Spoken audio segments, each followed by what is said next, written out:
Welcome back. So this week we have another great topic.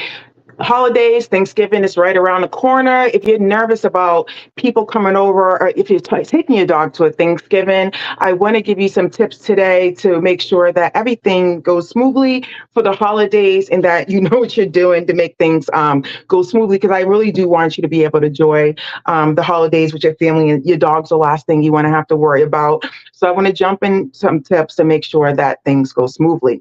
So, first and foremost, when we're talking about Thanksgiving, and I'm talking about a situation where most people are having people over for the holidays and how to prepare for that. So, first things first, if your dog knows any type of basic obedience skills, especially place or stay or sit, stay, down, stay, if they're like superb with that, that's something that you definitely want to reinforce during Thanksgiving. Just because they may get excited when they see people, they may start jumping. So, definitely if your dog knows place, you want to have them go to their place and sit there and relax, or reinforce those sit stays if they're jumping. But we're going to get into a little bit of that later of how to get them not to be so excited about guests, but definitely taking advantage of them knowing basic obedience skills and reinforcing them during the times of Thanksgiving. Also, let's talk about managing mealtime expectations, right? So ideally you want to set boundaries for your pup or your dog during mealtime. So think about it. You don't want to wait till Thanksgiving occur and then you're like, okay, I have all this food on the table, we're eating, the dog may be going crazy. Think about your dog. You know your dog better than I do.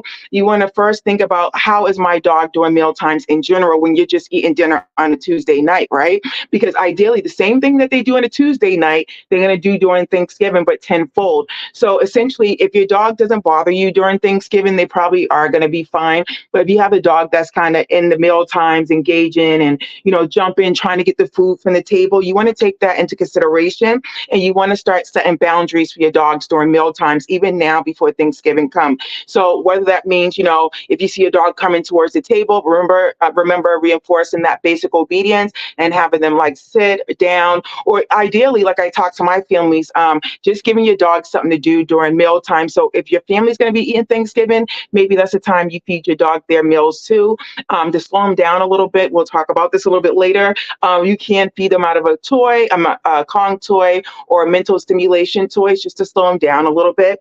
But ideally, think about your mealtime expectations when it comes down to Thanksgiving. Proper greetings, right? So you're going to have many guests over during Thanksgiving. They're going to be meeting and greeting people and things like that. Again, if your dog does know sit stay and they're very good at greeting visitors, you definitely want to reinforce that during Thanksgiving. If guests are coming in your home, having your dog sit stay before they even greet the person, and then have the person coming in. One of the things I talk to my families about that I'm training with jumping dogs, ideally dogs jump because it's fun, and simply turning your back away for them takes the fun away, and just ignore them. You don't want to get into doing this and calling their name and stuff, because that makes it more fun. So simply just turning away. But to ramp it up a little bit, not ramp it up because you don't want to ramp up jumping, but to make it more effective, your guests entering the home and the dog's not jumping, just have them simply touch your guest's hand, right? You already know the guests that are going to be coming over. Simply just tell them to lean over and put their hand out, because the dog will touch the dog will touch the guest's hand, and they're less likely to jump if they're down low opposed to coming up high. So just simply have them put out their hand, and then you're going to call your dog away. But essentially, if they are good with guests, just think about how they are now. If they're fine with guests coming in and not jumping, they probably will be okay. But if you're already having issues before that slew of guests are going to come over for Thanksgiving, then you're probably going to, if you haven't already, you're probably going to have it for Thanksgiving. So you want to make sure that you apply some of these tips. The next one right here is definitely for puppies, dogs that are fearful of people, but just in general, you want to make sure that you create a safe space for your dog. Because if you think about it, especially, like, I'm saying the puppies because having a lot of guests over can be overwhelming for any type of dog, especially a young puppy who've not had maybe that experience with like 20 or 30 people over, or if you're dealing with a shy or fearful dog, or dogs that simply don't get along with people, you want to make sure that you create in a safe space for them.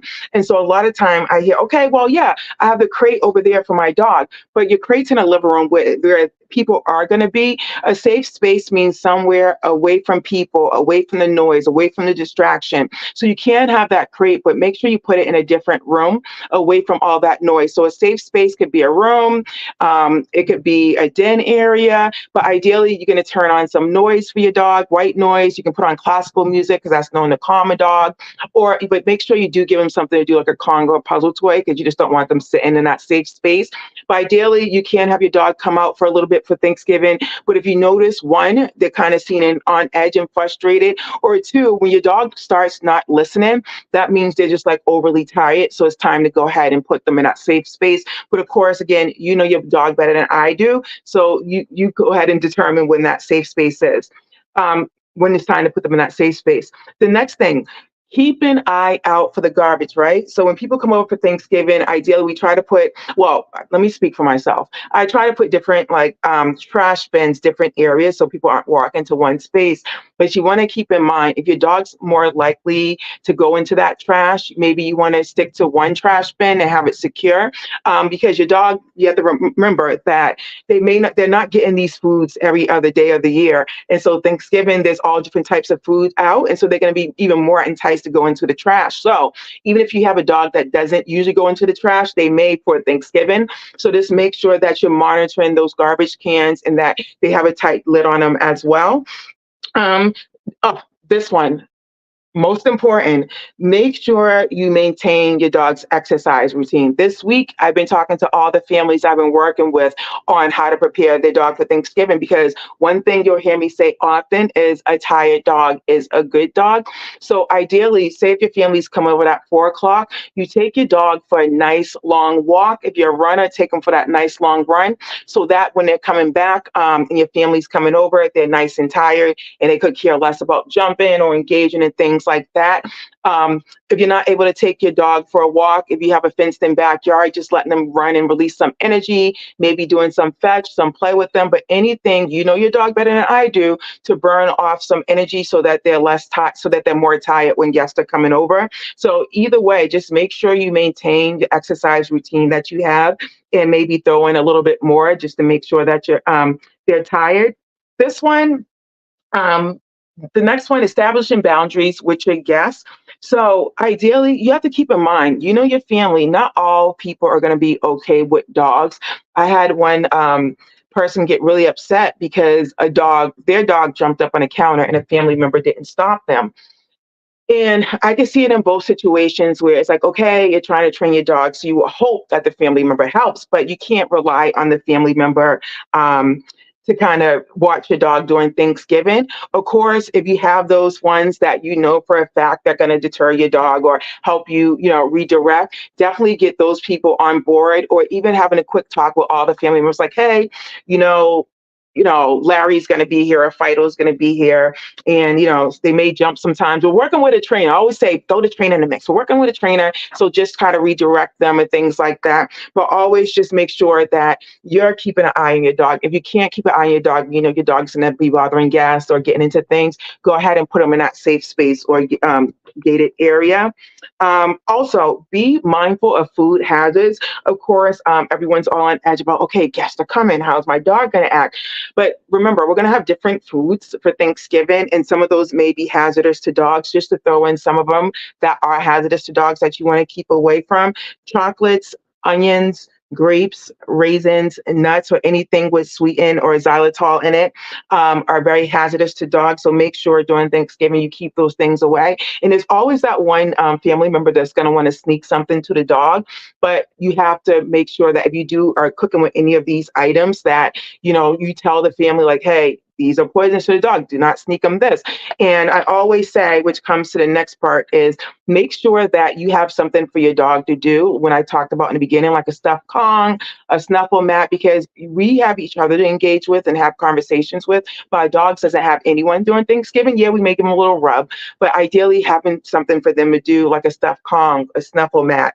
I always told people you can scatter treats on the ground and let them search while people are talking. But ideally, my favorite thing to do when having guests over for Thanksgiving, maybe you have a different platter for your dog that's what I call dog verified food and treats. So maybe for Thanksgiving, you don't just get a platter of just like regular kibble or treats. Maybe you cut up some turkey and you give it to your dog, or cut up some chicken and make it special for them. So that way, instead of like your family members sneaking stuff to your dog, you can like, hey, this is Fido's plate. Go ahead, have them sit first because you're going to sneak in some basic obedience, right? Have them sit first and then you can give them a treat. I always love the idea of having like different stations where the dog has his food so that the dog, one, the family's engaging in teaching them basic obedience without even knowing it because you're going to tell them, oh, no, no, no, just have them sit first. And then the dog learns like, hey, don't like muzzle the people, don't jump on the people, just come and sit. And so that's a little quick tip there. But also just make sure that during Thanksgiving, I know it can be overwhelming getting things prepared and stuff, but remember, our dogs pick up on your energy. So just make sure to stay calm, relax. If you think that you're feeling stressed, maybe, put your dog in another room while you're getting things prepared so they're not all ramped up while they're doing the hustle and bustling and moving around and things like that. So just to kind of recap on things, make sure that you're brushing up on basic obedience skills, manage the meal times and expectations, make sure that you're doing proper greetings with your guests, having them touch the dog, touch the guest's hands. Absolutely make sure that you create in a safe space for your dog. Keep an eye out for garbage. Make sure that you are tiring out your dogs before Thanksgiving. A tired dog's a good dog. Make sure it continue even outside of Thanksgiving, establishing boundaries with the guests and making sure that they're interacting with them responsibly. Mindful of all those different food hazards when you're cooking and when guests are over for Thanksgiving. Be sure to keep them entertained, like we just talked about. And at all things, be sure to just take a breath and relax. Other than that, I hope you gained some good tips on how to manage and set your dog up for a perfect Thanksgiving. As always, if you have any questions, drop them in the comments. You can always find me and follow me if you're a podcast person or all those podcast platforms, Apple, Spotify, Stitcher. Other than that, enjoy your week, and I will see you next week with another great topic. Bye.